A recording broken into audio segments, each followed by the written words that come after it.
दोस्तों बच्चों से जुड़े हुए जो भी कामकाज होते हैं ना, वो कंपनियां देर समय बहुत ही अच्छा पैसा बनाते हुए दिखती है। यहाँ तक ऐसी कंपनियों में जिन्होंने भी इन्वेस्ट किया है, यानी कि जो शेयर होल्डर्स होते हैं इस कंपनी के, उन्होंने भी हमेशा अच्छे वेल्थ इन कंपनीज के स्टॉक से बनाई हुई है। ऐसी एक इमर्जिंग कंपनी है जो प्लास्टिक के टॉयज बनाती है, ऑटोमोटिव पार्ट्स बनाती है, स्कूल्स, होटल्स, हॉस्पिटल्स, ऐसे प्रकार के क्लाइंट्स है कंपनी के। और इस कंपनी के स्टॉक में 1 वर्ष के टाइम फ्रेम में काफी अनयूजुअल रिटर्न्स भी बना कर दिए हैं। तो आज के इस इन्फॉर्मेटिव वीडियो में जिस कंपनी को मैं रेफर कर रहा हूँ उसका नाम है okay play India limited. Company का बीएसई स्क्रिप्ट कोड है 526415।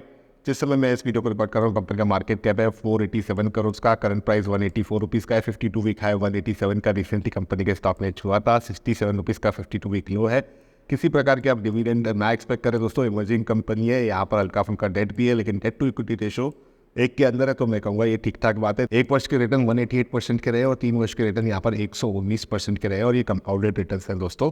तो ये अपने आप में बहुत अच्छी बात होती है। अब ये कंपनी दोस्तों प्लास्टिक मोल्डेड प्रोडक्ट्स जैसे कि toy, school furniture, infrastructure, automotive parts की मैन्युफैक्चरिंग करती है। कंपनी के 2 प्राइमरी सेगमेंट्स है। यहाँ पर पहला है टॉयज, जहाँ पर कंपनी अलग अलग रेंज के प्लास्टिक टॉयज बनाती है। दूसरा है ऑटोमोटिव कंपोनेंट्स, जिसमें कंपनी फ्यूल टैंक्स, बस सीट्स, कैबिन रूफ और कैबिन इंटीरियर पार्ट्स जैसी चीज़ें बनाती है। फाइनेंशियल ईयर 2023 के रेवेन्यू स्प्लिट की बात करें तो तकरीबन यहाँ पर 70% की रेवेन्यू दोस्तों कंपनी ने ऑटोमोटिव कंपोनेंट से जनरेट की है, और 30% की रेवेन्यू टॉयज वाले सेगमेंट से यहाँ पर जनरेट की हुई है। कंपनी जो है अक्रॉस द एजुकेशनल इंस्टीट्यूट्स को ये माल सप्लाई करती है। तो यहाँ पर 1 लाख से अधिक एजुकेशनल इंस्टीट्यूशंस है अक्रॉस द कंट्री, जिनको ये कंपनी अपने प्रोडक्ट्स प्रोवाइड कराती है, सप्लाई कराती है। तो कंपनी का क्लाइंटेल में बिल्डर्स, हॉस्पिटल, गवर्नमेंट और रिसोर्ट्स जैसी एंटिटीज शामिल है, जिससे ये दिखता है कि कंपनी हमेशा बल्क सेलिंग में बिलीव रखती है। और बल्क सेलिंग में दोस्तों काफ़ी अच्छी रेवेन्यू और प्रॉफिट मार्जिन भी अच्छी होती है। कंपनी के स्टॉक की अगर हम बात करें तो आप देखोगे कि कंसिस्टेंसी बनी हुई है। 2024 में 200 दिन मूविंग एवरेज के ऊपर कंपनी का स्टॉक ट्रेड करता हुआ दिखा है, और 50 दिन मूविंग एवरेज के ऊपर भी ट्रेड करता हुआ दिखा है। रिसेंटली एक यहाँ पर वी शेप रिकवरी भी दिखी है, और जब भी इस तरीके की वी शेप आती है तो एक नए हाई की तरफ हमेशा कंपनी का जो स्टॉक है वो जाता हुआ दिखा है। एटलीस्ट चार्ट तो ये कह रहा है।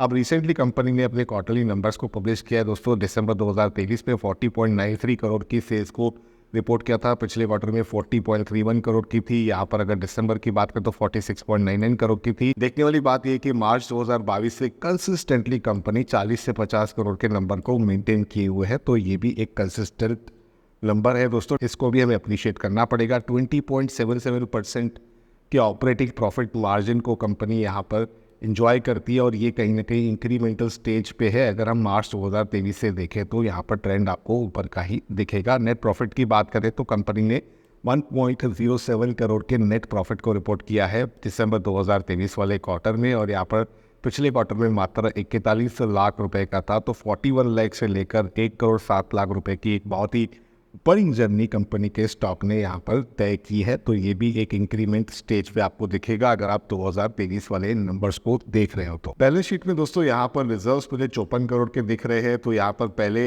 हर वर्ष में ये 17, 20, 28, 36 इस टाइप के नंबर थे। यहाँ पर 54 करोड़ का नंबर इस साइज के कंपनी के लिए मुझे कहीं ना कहीं कंफर्ट देता है।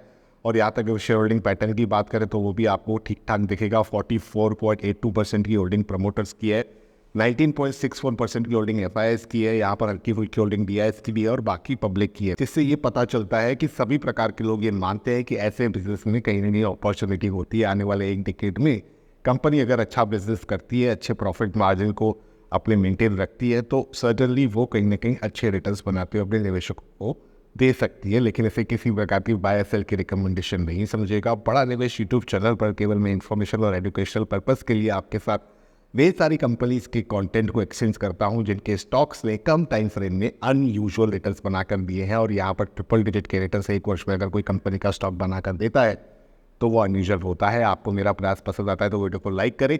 आप यहाँ पर अपनी रिसर्च जरूर करें, अपने रजिस्टर्ड इन्वेस्टमेंट एडवाइजर के सलाह से किसी भी निवेश का फैसला करें। स्टॉक मार्केट में बहुत ज़्यादा रिस्क होती है, और मुझे आपका रिस्क प्रोफाइल नहीं पता है, इसीलिए इसे किसी प्रकार की बाय सेल की रिकमेंडेशन बिल्कुल भी नहीं समझिएगा। तो रखते हैं वीडियो को इतना ही। यहाँ पर अगली इमर्जिंग कंपनी के अपडेट के साथ मैं जल्द आपके साथ मुलाकात करूंगा इसी यूट्यूब चैनल के माध्यम से, जिसके लिए आप इस चैनल को सब्सक्राइब कर दीजिएगा।